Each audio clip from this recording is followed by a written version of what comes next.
बड़ी खबर है और इस बार हलचल सिर्फ उत्तर प्रदेश तक सीमित नहीं बल्कि सियासत, तकनीक, शिक्षा, अदालत, खेल और बाजार तक एक साथ बड़ी तस्वीर बदलती दिखाई दे रही है। कहीं मुख्यमंत्री का करारा हमला है तो कहीं विपक्ष सड़कों पर उतर आया है। छात्र परीक्षा हाल में बैठ चुके हैं, अदालतों में सुनवाई तेज है, खेल के मैदान में वापसी की गूंज है और शराफा बाजार में दाम लुढ़क गए हैं। अगले कुछ मिनट में हम आपको 25 ऐसी खबरें बताएंगे जो सीधे आपके प्रदेश, आपके देश और आपकी जिंदगी से जुड़ी है। तो चलिए शुरू करते हैं आज का सबसे बड़ा और टॉप 25 बुलेटिन।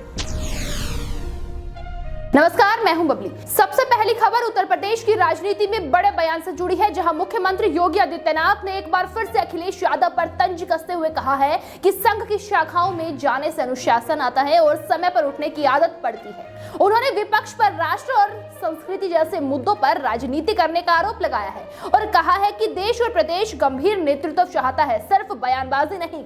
दोस्तों, इस बयान के बाद सियासी पारा एक बार फिर से चढ़ गया है। दूसरी खबर विधानसभा के बजट सेशन को लेकर है, जहां किसानों की मुफ्त बिजली को लेकर जोरदार टकराव हुआ है। आपको बता दें, सपा विधायक ने सवाल उठाए हैं कि कई किसान योजनाओं से बाहर क्यों हैं। सरकार की तरफ से जवाब आया है कि जिन्होंने आवेदन नहीं किया वे बाहर हो गए हैं। इस पर तीखी बहस छिड़ी है और स्पीकर को बीच में ही हस्तक्षेप करना पड़ा। आपको बता दें, विपक्ष का कहना है कि पात्र किसानों को लाभ मिलना चाहिए, जबकि सरकार पारदर्शिता का दावा कर रही है।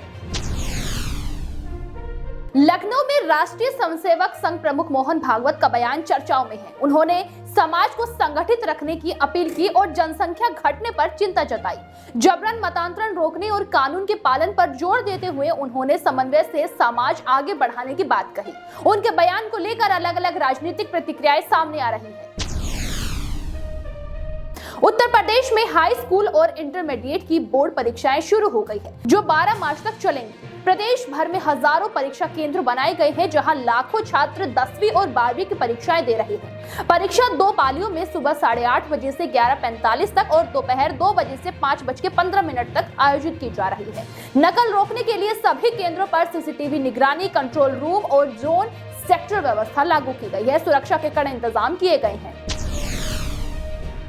योगी सरकार ने सहकारिता के जरिए ग्रामीण अर्थव्यवस्था को मजबूत करने का अभियान तेज किया है। एमपेक सदस्यता का महाअभियान से अब तक करीब 54 लाख किसान जोड़े गए हैं। किसानों को कम ब्याज पर फसल ऋण, उन्नत बीज और उर्वरक उपलब्ध कराए जाएंगे। जिला सहकारी बैंकों में 2 लाख से भी ज्यादा नए खाते खोले गए हैं, जिनमें 550 करोड़ रुपए जमा हुए हैं। सदस्यता प्रक्रिया डिजिटल की गई है, जिससे ग्रामीणों को घर पर ही पंजीकरण और बैंक सुविधाएं मिल सके। वाराणसी के दाल मंडी क्षेत्र में एक बार फिर से प्रशासन ने कार्रवाई की है। आपको बता दें, 3 भवनों में नियमों के उल्लंघन के आरोप में कार्रवाई की गई है। बताया जा रहा है कि ये निर्माण तय मानकों के अनुसार नहीं थे। जिलाधिकारियों ने मौके पर पहुंचकर जांच की और जरूरी कदम उठाए हैं। क्षेत्र में पहली बार अवैध निर्माण को लेकर कार्रवाई हो चुकी है। प्रशासन ने साफ कहा है कि नियमों के खिलाफ बने भवनों पर आगे भी सख्त कदम उठाए जाएंगे। बुलंदशहर में झपकी आने से कार अनियंत्रित होकर पलट गई। हादसे में बदायूं के बिसलोनी थाना क्षेत्र के मसबई गांव निवासी सेवाराम की मौत हो गई, जबकि 5 लोग घायल हुए हैं। सभी लोग फरीदाबाद से बदायूं लौट रहे थे। पुलिस ने घायलों को जिला हॉस्पिटल में एडमिट कराया है। दुर्घटना के बाद हाईवे पर कुछ समय के लिए जाम लग गया। पाकिस्तान से भारत आई सीमा हैदर ने 6ठी बार मां बनकर बेटे को जन्म दिया है। आपको बता दें, मंगलवार को नोएडा के एक प्राइवेट हॉस्पिटल में उनकी नॉर्मल डिलीवरी हुई है। मां और बच्चे दोनों स्वस्थ हैं और शाम को हॉस्पिटल से छुट्टी भी मिल गई। 11 महीने पहले उन्होंने एक बेटी को जन्म दिया। उनके 4 बच्चे पाकिस्तानी पति से है और ये दूसरा बच्चा भारतीय पति सचिन मीणा से है। घर पहुंचने पर परिवार ने खुशी जताई।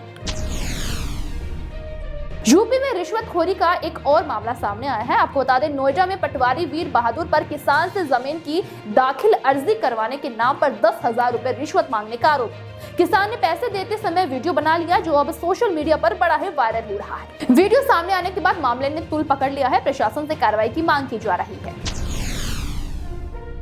लखीमपुर खीरी में 6 साल की बच्ची से छेड़खानी के आरोपी पर सख्त कार्रवाई हुई है। आरोपी पेशे से नाई था और इलाके में दुकान चलाता था। घटना सामने आने के बाद पुलिस ने उसे तुरंत गिरफ्तार कर लिया, जिसके साथ ही प्रशासन ने आरोपी की दुकान पर बुलडोजर चलाकर उसे ढहा दिया। आपको बता दें, इस कार्रवाई के बाद इलाके में हड़कंप मच गया है। पुलिस मामले की जाँच कर रही है और आगे की कानूनी प्रक्रिया जारी है। नोएडा की गलगोटिया यूनिवर्सिटी को नई दिल्ली में चल रही AI समिट के एक्सपो एरिया से बाहर कर दिया गया है। ये कार्रवाई उस वीडियो के वायरल होने के बाद हुई है जिसमें यूनिवर्सिटी ने एक चीनी रोबोटिक डॉग को अपनी खोज बताया था। वीडियो में प्रोफेसर नेहा सिंह रोबोट का नाम ओरिया बताती दिखी है। उन्होंने कहा है कि इसे सेंटर ऑफ एक्सीलेंस ने बनाया है और ये निगरानी के लिए कैंपस में घूम सकता है। आगरा लखनऊ एक्सप्रेसवे पर लापरवाही की एक हैरान करने वाली तस्वीर सामने आई है। आपको बता दें, हाईवे पर अचानक आवारा सांड के साथ एक बड़ा ड्रम भी सड़क के बीच दिखाई दिया है। तेज रफ्तार वाहनों के बीच ये स्थिति बेहद खतरनाक साबित हो सकती थी। घटना का वीडियो सोशल मीडिया पर बड़ा ही वायरल हो रहा है। लोगों ने सुरक्षा व्यवस्था पर सवाल उठाए हैं। रामपुर जिले के बिलासपुर स्थित सेंट फ्रांसिस स्कूल में फादर प्रिंसिपल जोसेफ की पिटाई का मामला सामने आया है। कुछ छात्रों ने आरोप लगाया है कि सजा देने के नाम पर प्रिंसिपल उनके साथ गलत हरकत करते थे और निजी अंगों को छूते थे। आरोपों के बाद हंगामा हुआ है और पुलिस को सूचना दी गई। पुलिस ने मामला दर्ज कर जांच शुरू कर दी है और प्रिंसिपल को गिरफ्तार कर लिया है। ये पूरे मामले की गंभीरता से जांच की जा रही है। हापुड़ में कानून व्यवस्था पर सवाल खड़े हो गए हैं जब काले कोट में एक महिला वकील ने पुलिस की मौजूदगी में 2 महिलाओं पर हमला कर दिया। वीडियो में दिख रहा है कि वकील अपने साथियों के साथ मारपीट कर रहे हैं और एक महिला को कूदकर लात मारती है। मौके पर पुलिस और महिला पुलिसकर्मी मौजूद थे, लेकिन किसी ने रोकने की कोशिश नहीं की। महिलाओं को पुलिस वैन तक लाया गया, फिर भी हमला जारी रहा। कानपुर स्टेशन पर एक पुलिसकर्मी को ट्रेन से तकिया और बेडशीट चोरी करते हुए पकड़ लिया गया है। आपको बता दें, मौके पर मौजूद लोगों ने उसे रंगे हाथ पकड़ लिया और बाद में आरपीएफ को सौंप दिया। पकड़े जाने के बाद पुलिसकर्मी हाथ जोड़कर माफी मांगता नजर आया। बताया जा रहा है कि ट्रेनों से चादर और तकिया चोरी की घटनाएं पहले भी सामने आती रही। नियम के अनुसार ऐसे मामले में 1 साल तक की सजा और 1000 रुपए जुर्माना का प्रावधान है। मुजफ्फरनगर में 24 साल की माना की कई साल पुरानी प्रेम कहानी का खौफनाक अंत हुआ है। आपको बता दें, परिवार ने उसकी शादी दूसरी जगह तय कर दी। भाभी ने प्रेमी से बात करने से रोका तो माना ने चाकू से हमला कर दिया।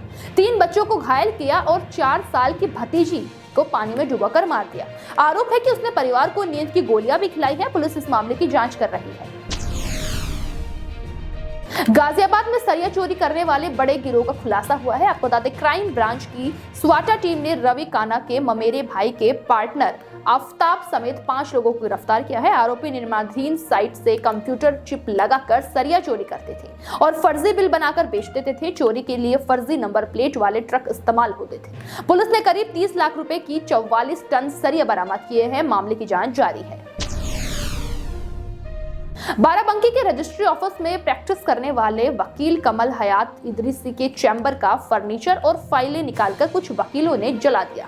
यह घटना उनकी गिरफ्तारी के बाद हुई है। कमल हयात इदरीसी को लखनऊ धर्मांतरण मामले में गिरफ्तार किया गया है। उन पर और उनके भाई जफर हयात पर हिंदू किशोरियों के धर्मांतरण का आरोप है। पुलिस मामले की जांच कर रही है और सुरक्षा व्यवस्था बढ़ा दी गई है। गाजियाबाद में चाय की टपरी पर लड़कियों के बीच कहासुनी के बाद मारपीट हो गई। बताया जा रहा है कि मामूली बात पर शुरू हुआ विवाद अचानक झगड़े में बदल गया। मौके पर मौजूद लोगों ने बीच बचाव कर मामला शांत कराया। घटना का वीडियो सोशल मीडिया पर काफी वायरल हो रहा है। रविंद्र मादड़ गाजियाबाद के जिलाधिकारी ने दिल्ली मेरठ एक्सप्रेसवे से कट की मांग कर रहे किसानों तक पहुंचने के लिए अनोखा तरीका अपनाया है। भारी जाम और भीड़ के बीच वे बाइक पर बैठकर प्रदर्शन स्थल तक पहुंचे। किसानों से सीधे बातचीत कर उनकी मांगे सुनी। प्रशासन का कहना है कि समय का समाधान इस बातचीत से निकालने की कोशिश की जा रही है ताकि यातायात भी सामान्य रहे और किसानों की बात भी सुनी जाए। बांदा के क्योटरा रेलवे क्रॉसिंग पर एक युवक ने अज्ञात कारणों से ट्रेन के आगे कूदकर अपनी जान दे दी। शव मिलने के बाद जीआरपी और स्थानीय पुलिस के बीच क्षेत्राधिकारी को लेकर विवाद हो गया। दोनों ने पहले इसे अपनी सीमा से बाहर बताया। काफी देर बाद स्थानीय पुलिस और लोगों की मदद से शव ट्रैक से हटाया गया। मृतक की पहचान और मौत के कारण का पता फिलहाल नहीं चल पाया है। पुलिस जांच में जुटी है। झांसी के भगवंतपुरा टोरिया मोहल्ले में 12 साल के लापता बच्चे का शव उसके जन्मदिन पर कुएं में मिला है। कुएं के पास खेल रहे बच्चों ने शव देखा तो सूचना पुलिस तक पहुंची और भीड़ जमा हो गई। काफी मशक्कत के बाद शव बाहर निकाला गया। परिजनों ने हत्या का शव फेंकने का आरोप लगाया है। T20 वर्ल्ड कप 2026 में बड़ा उलटफेर हुआ है। आपको बता दें, ऑस्ट्रेलिया ग्रुप चरण से बाहर हो रही है, जबकि जिम्बाब्वे ने सुपर 8 में जगह बना ली है। अब टीम इंडिया ग्रुप 1 में साउथ अफ्रीका, वेस्ट इंडीज और जिम्बाब्वे के साथ खेलेगी। सुपर 8 की शुरुआत 21 फरवरी से होगी। टीम इंडिया अपना पहला मैच 22 फरवरी को अहमदाबाद में साउथ अफ्रीका से खेलेगी। 26 फरवरी को चेन्नई में जिम्बाब्वे से और 1 मार्च को कोलकाता में वेस्ट इंडीज से भिड़ेगी। रणजी ट्रॉफी 2025 से 26 में जम्मू कश्मीर ने इतिहास रचते हुए पहली बार फाइनल में जगह बनाई है। सेमीफाइनल में उसने 2 बार की चैंपियन बंगाल को 6 विकेट से हराया है। पहली पारी में पिछड़ने के बाद टीम ने जोरदार वापसी की है, तो वहीं दूसरी पारी में बंगाल ने 99 रन पर सिमट गई है। आकिब नबी ने कुल 9 विकेट लेकर जीत में अहम भूमिका निभाई है। आपको बता दें, अब फाइनल में जीतने वाली टीम को 5 करोड़ और उपविजेता को 3 करोड़ रुपए मिलेंगे।